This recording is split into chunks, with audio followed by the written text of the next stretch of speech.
What is going on YouTube? Running on Sports back here with another video. Today is our preseason week 1 review, talking about the preseason games that just happened over the weekend. Games starting on Thursday and all the way till Sunday today, which is this day the video is being released. And some good games, some good look at some rookies and some other guys, and it'd be interesting to see who makes the next cut. The next cut is from 85 players on the roster to 80 players, so 5 players from each team will be cut. So we'll see who will get cut, and be interesting to see. Excited to see how the rest of the preseason goes. And so if you have not already, please follow our social media pages at @rungun_sports on Instagram and at @rungunsports on TikTok, and subscribe to our channel, of course. And we'll be releasing our preseason week 2 preview very soon in the upcoming week, next couple of days hopefully. So excited to talk about that as well. So with that being said, let's get right into the video. With Thursday, we had the Washington football team and the New England Patriots faced off, and Mac Jones did not get to start. Cam Newton played, and Mac Jones really did quite well in the game.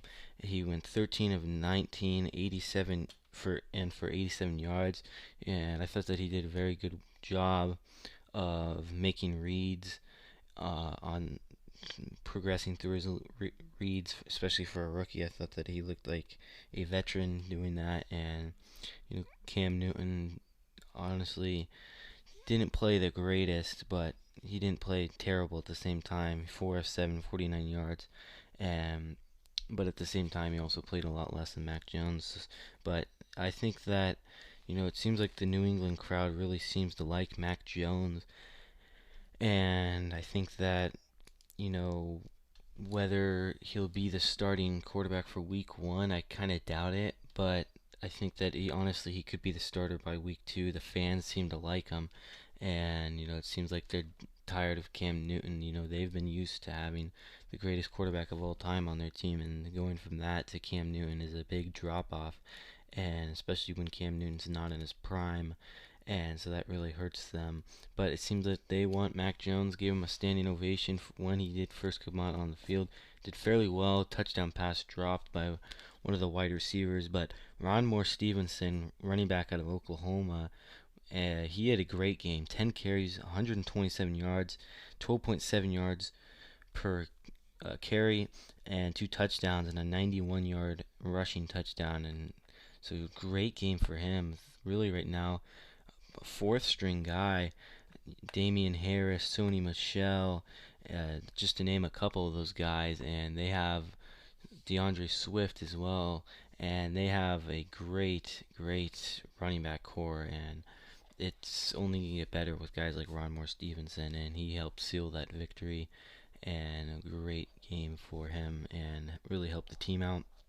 The Steelers defeated the Philadelphia Eagles 24-16, led by quarterback Dwayne Haskins. Had a great game, 16 of 22, 161 yards and 1 touchdown.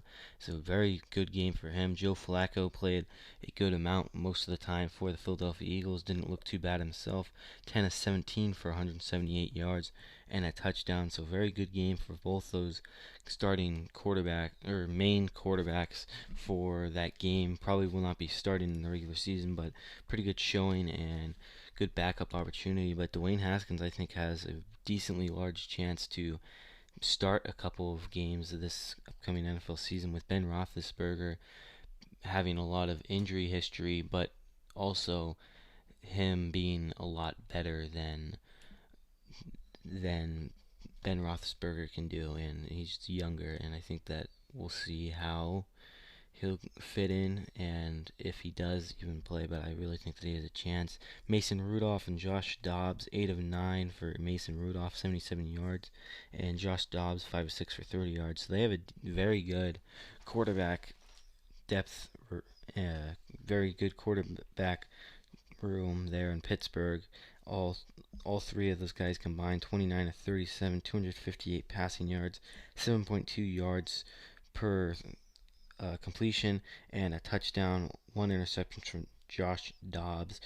and only one sack taken. Very good front line, and 94 uh, quarterback rating for them. So very good game for all those quarterbacks on that team. The Eagles, Joe Flacco played most. Jalen Hurts played through 7 passes, completed 3 for 54 yards.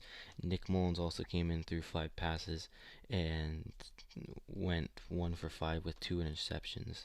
So not the best game for Nick Mullins, but Pittsburgh Steelers so far undefeated in the preseason with 2 wins, more than any other team right now. Granted, they played one extra game than anyone else had.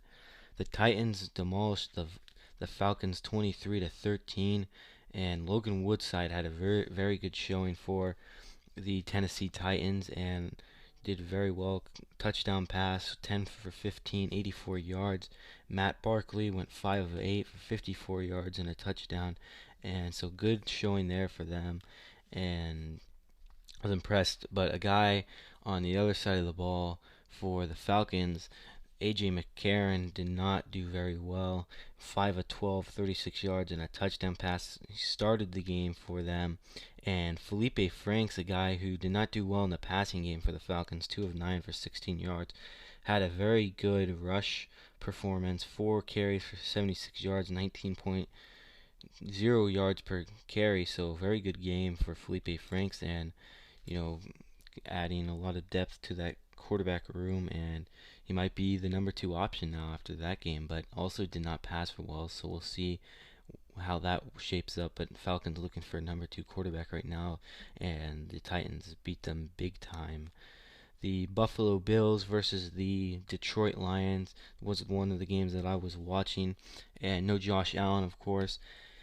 No DeAndre Swift or TJ Hawkinson, all those guys not playing because of injury, but a lot of bad penalties for each of the teams. Devin Singletary had a pretty solid game, in my opinion. I thought he played pretty good. He had some good rushes for them, and that's big for them considering Devin Singletary has not been the best, most consistent running back that they need him to be, and their rush game has not been very good.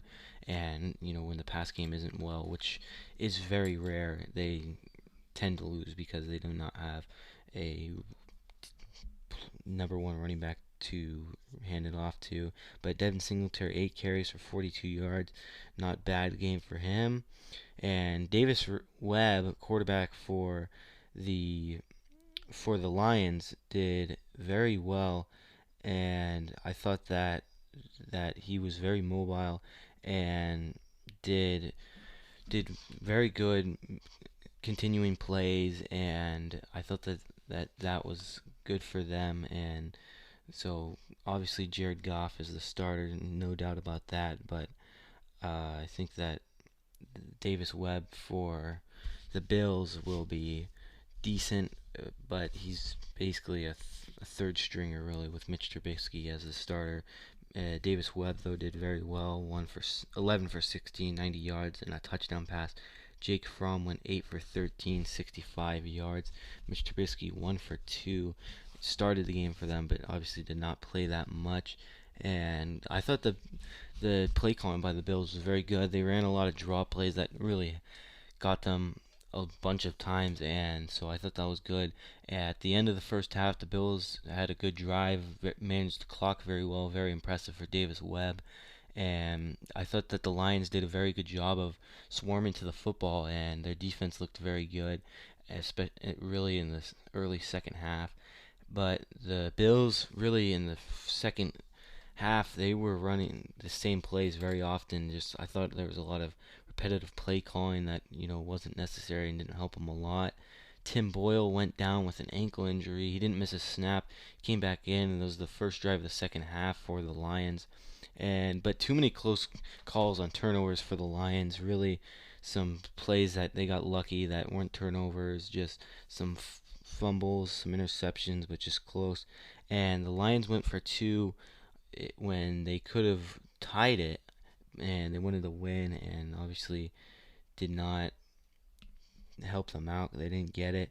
The Bills didn't tackle very well, I thought, but terrible clock management by the Lions at the end of the game, going down and giving the Bills a bunch of time to go down and answer and take the lead, which obviously they did, winning the game 16-5. And just some bad play calling in the end by the Bills. They probably could have scored a touchdown, but they ended up getting a field goal. And my final thoughts on the game: the Lions lost the game because of poor clock management and some bad play calls at the end.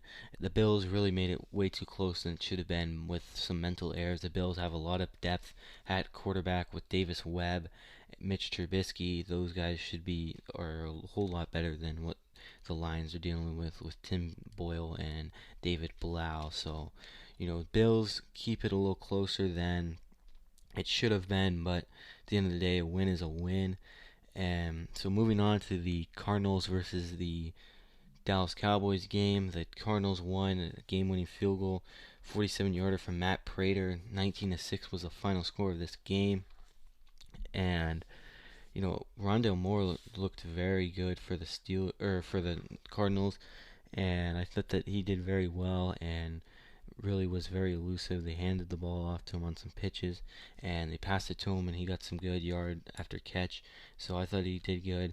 And Strevlever, their backup quarterback, he did okay, but he definitely could have done a whole lot better.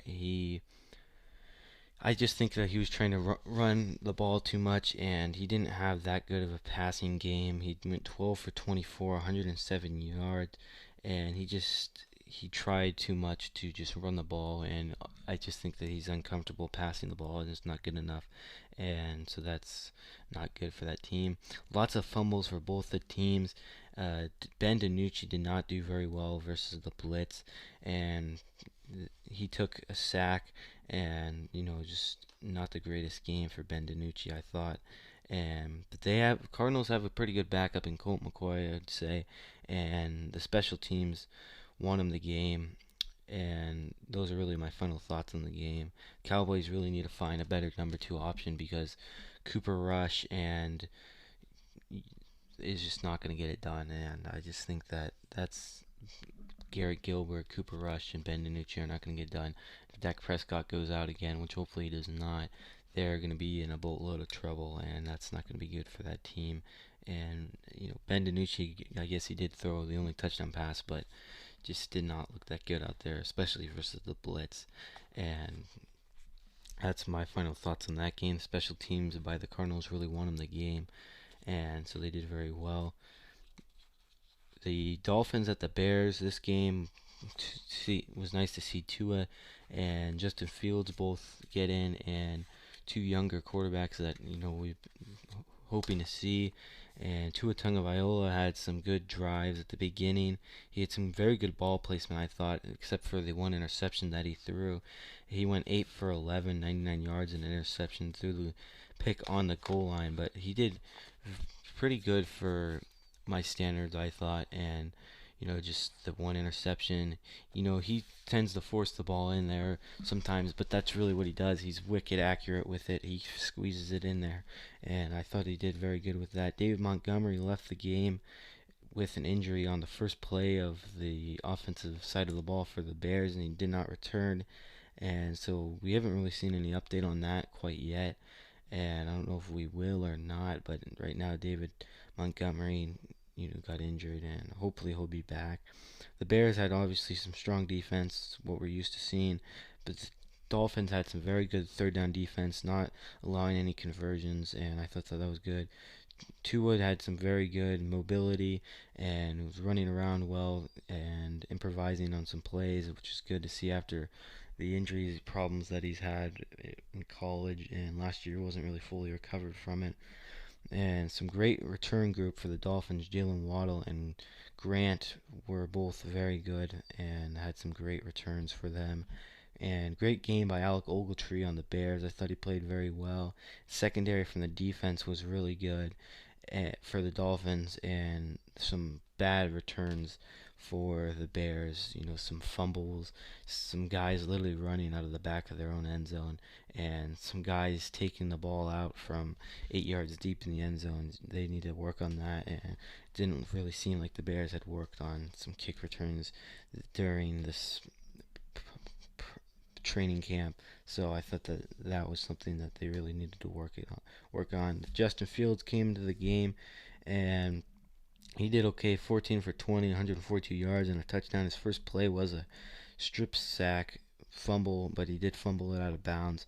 And I thought that he wasn't taking care of the ball very well, and but he did end up making some good plays on his feet and extending plays. Had a rushing touchdown and a passing touchdown from one of them was a rollout pass, a very good play design, and hit Jesse James wide open for a touchdown, and then the other one he ran it in. So very good game, and the Dolphins did not tackle very well at all. The Dolphins struggled at big time at depth for wide receiver. It's some poor tackling, and really one of the main reasons they did not win their game. And Justin Fields to be called the starter for the Bears, in my opinion, is just a little premature considering the fact he was only playing versus second and third stringers. But a decent performance for him, and those are really my final thoughts on that game. And so that's that. The Bears defeat the Dolphins 20-13, and the Broncos versus the Vikings. This game was a blowout. Drew Lock played very good, and Jake Browning got the start for the Vikings and over Kellen Mond, which I thought was surprising. I didn't know Jake Browning was on the Vikings, to be honest. Kellen Mond had some COVID protocol issues, and he's only practiced 3 days in full pads of training camp. So, and Bridgewater will start next week for the Denver Broncos, but I thought the offense looked really good for the Broncos, and I was a huge fan of the balance that they were running. Some good run plays, and obviously the passing game was very good as well. And they didn't have their full starting receivers in. They did have Jerry Jeudy in, but still did very well. And Drew Lock played really good, and I think that he really helped himself out for becoming the starting quarterback of that team. But Teddy Bridgewater gets his shot next week. But I think that Drew Lock really helped himself a ton, and he balled out, and I liked the balance that they were calling the game for him. And I think that it comes down to right now, if they had to decide, obviously it'd be a little unfair considering Drew Lock only got to start one game and Teddy Bridgewater didn't. But I think Drew Lock really, that was a starting quarterback performance. 5 of 7, 151 yards and 2 touchdowns. But Teddy Bridgewater didn't play too bad himself. 7 for 8, 74 yards and a touchdown. So next week versus the Seattle Seahawks, a defense that struggles, will be really the real test of who should be the starting quarterback for the Denver Broncos. And they absolutely obliterated the Vikings 33-6.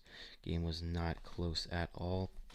Moving on to the Browns and Jaguars game, the Trevor Lawrence came in and the number 1 overall pick in the draft and went 6 for 9 for 71 yards. Tim Tebow played at tight end.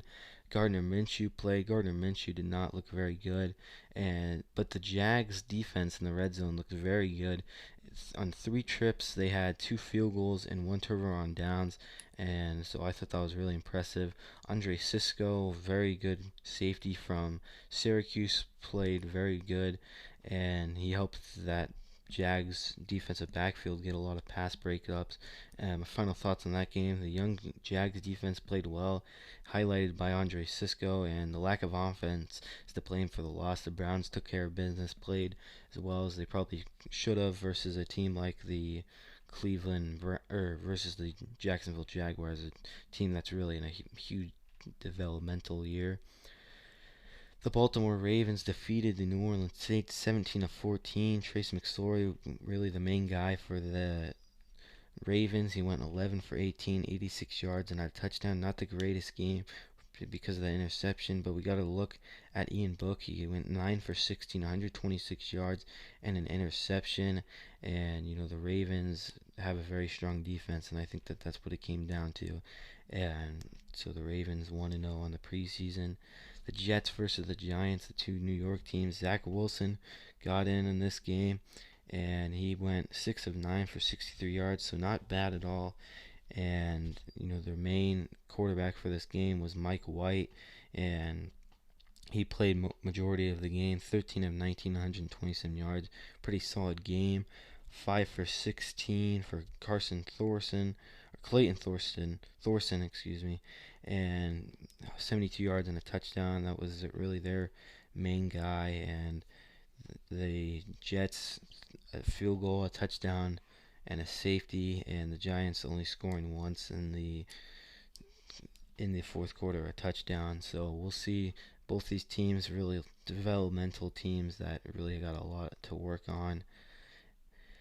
The Bengals versus the Tampa Bay Buccaneers, 19-14, a win for the Bengals, the Super Bowl champs, and the rest, all their starters for the most part. Blaine Gabbert was mainly featured for them, 6 for 11, 64 yards, an okay game, and I think that obviously the Bucs did not start all their players, so it's a huge difference. There's no way the Cincinnati Bengals are beating the Tampa Bay Buccaneers. Kyle Schumer was the mainly featured quarterback for the Cincinnati Bengals. He went 12 and 19 for 108 yards and did throw an interception. And just a preseason game doesn't really mean much. The Texans beat the Green Bay Packers 26-7. A game that really surprised, I think, everyone.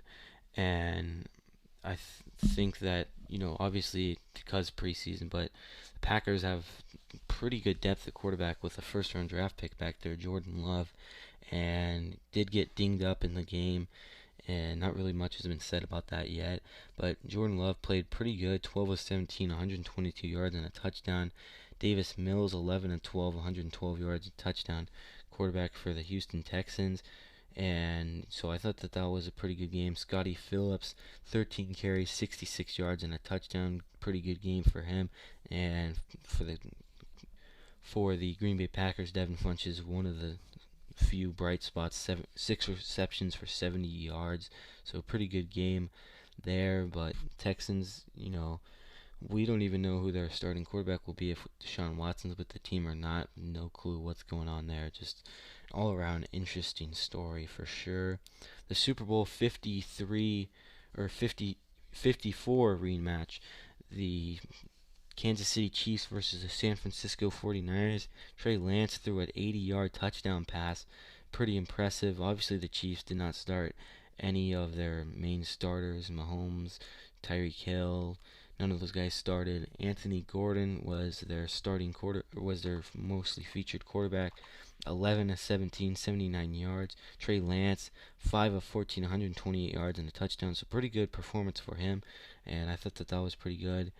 And JaMycal Hasty, wide receiver for the 49ers, pretty good game. 10 carries for 63 yards and a touchdown. And then Trent Sheffield, receiver from Vanderbilt, had a 80-yard touchdown pass caught from Trey Lance. 49ers came up short in this game, 19-16 at the end of the game. The Seahawks versus the Raiders, and this was really a painful game for me being a Seahawks fan. Nathan Peterman started this game, played every single snap but one on the offensive side of the ball, so that was pretty crazy. And you don't ever see that mostly in preseason games. And Marcus Mariota did not play because currently injured leg in a scrimmage that they had, so best to sit him. But I was pretty surprised when he didn't come in, but it makes sense now, of course. And Seahawks could not get off the field on third down. It was really not a good look for that secondary that we already know struggles so much. Akil Witherspoon was really set to have a good game. It was very hyped up, but did not do very well. A lot of dumb penalties from the Seahawks. DJ Dallas had a pretty good game, I thought. He had their only touchdown, and he had 5 carries, 24 yards, and had his longest rush was 9 yards and a 45-yard receiving and 2 off of 2 receptions, and had a nice touchdown.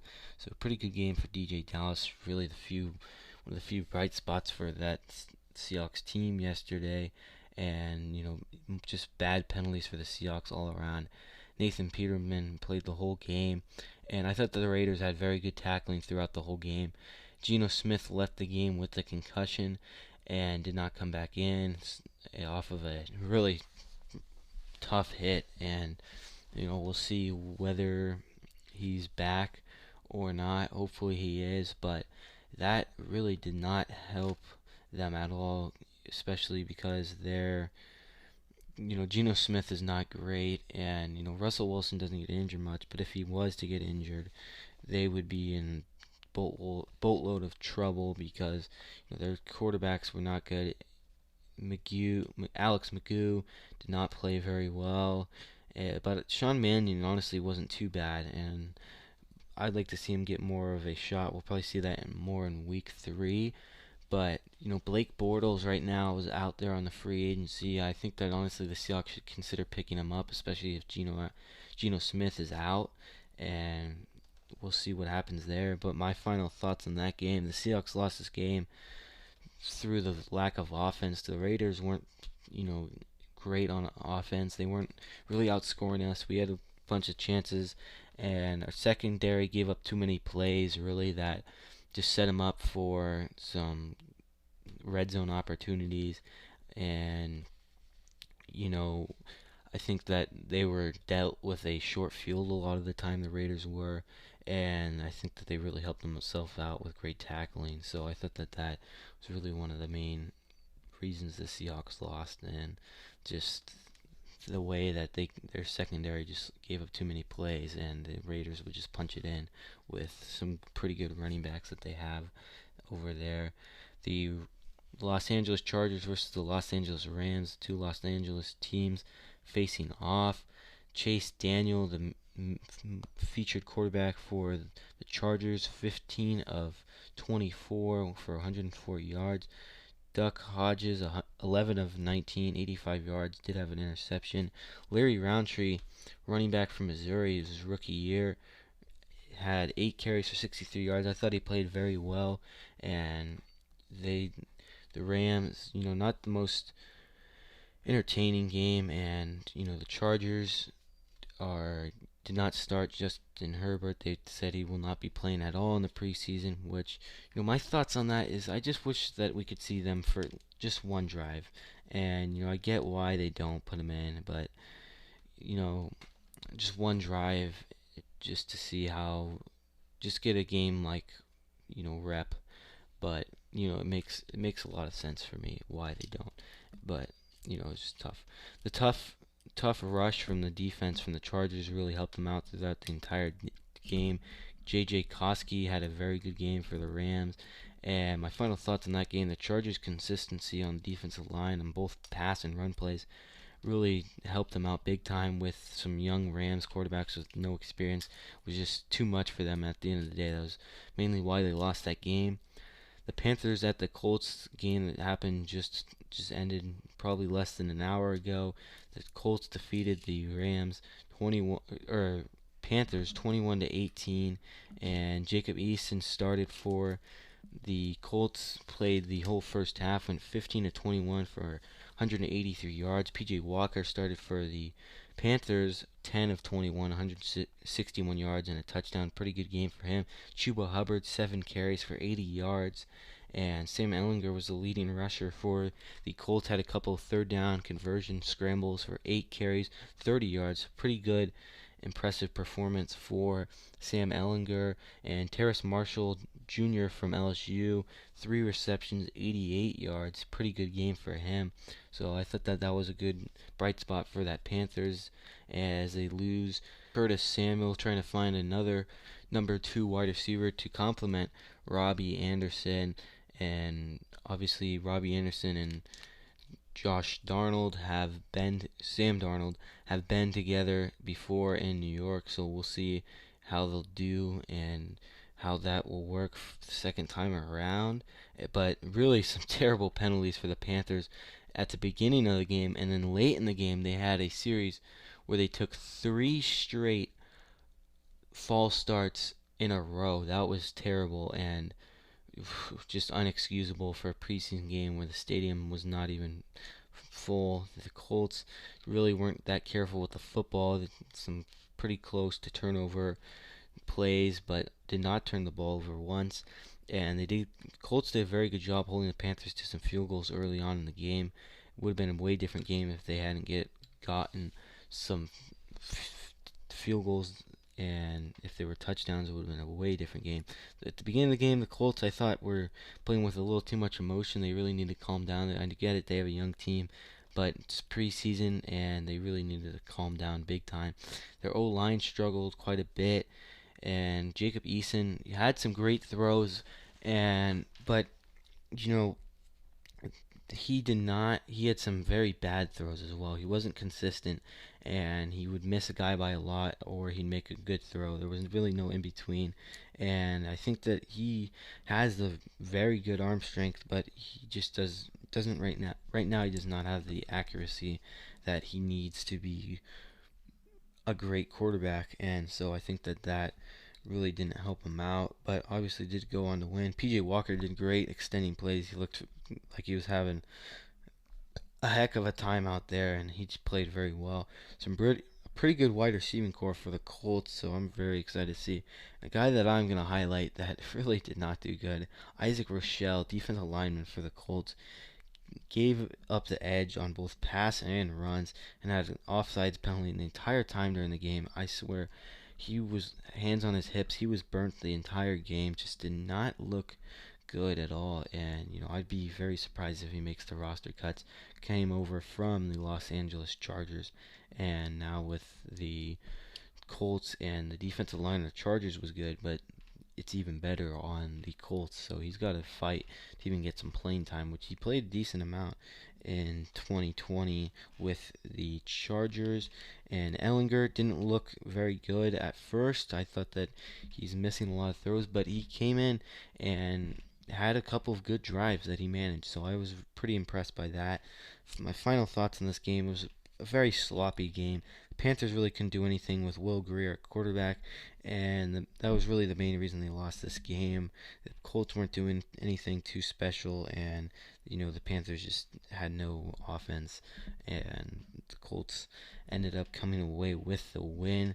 So that is your preseason week 1. That will wrap it up for today's video. If you guys have not already, please leave a like down below, subscribe, and share this with your friends. Thank you guys so much for watching.